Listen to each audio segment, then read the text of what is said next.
Я сфоткал эту табличку в московском метро. Стало быть, это правило поведения в нем. Давайте поглядим.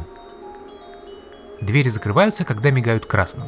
Некий юноша, очевидно спеша на свидание, не нашел в себе моральных сил подождать следующего поезда и попытался проскользнуть в закрывающиеся двери, которые, наверное, мигали красным.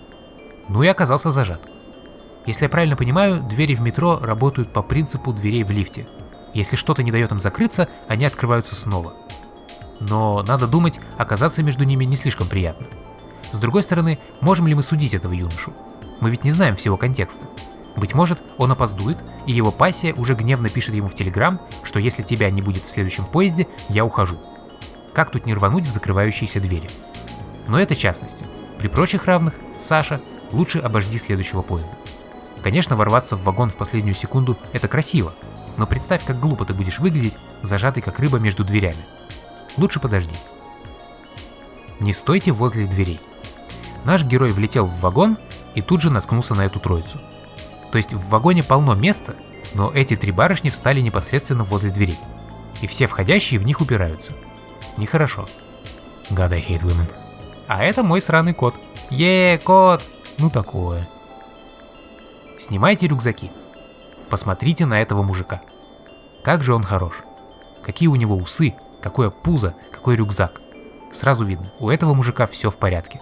Вся жизнь у него вот тут, в кулаке. Наверное, его зовут Николай Тимофеевич. Невольной жертвой этого праздника жизни стала щуплая бабушка. Ей, наверное, 75. Она подперта великолепным рюкзаком, но, будучи старой интеллигенткой, молчит. Терпит. И я уверен, мужику невдомек, что он подпер бабушку. Если бы он об этом узнал, тут же бы исправился и извинился. И, наверное, донес бы эту бабушку на руках, докуда ей надо. Он хороший мужик, просто не подумал.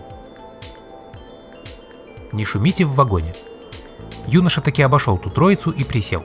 Рядом с ним сидит бабушка с предыдущего кадра. Видимо, место освободилось, и она присела. Но беды старушки на этом не закончились. Наш герой в панике звонит своей девушке и уверяет, что он уже вот-вот, уже сейчас, и, пожалуйста, Алина, подожди еще минуту. Дело происходит в Россиюшке, где деньги уходят на дворцы и войны, а в столичном метро грохочут 40-летней давности вагоны. И юноша, пытаясь перекричать этот грохот, орет над ухом старушки. Уважайте личное пространство.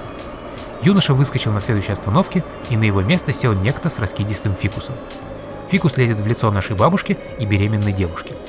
Можно также заметить эпический мэнспрединг, то есть расставленные по-мужицки ноги.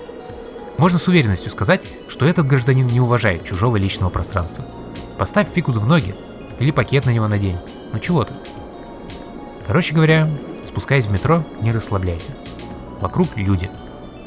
Живые, мать их, люди. Такие дела.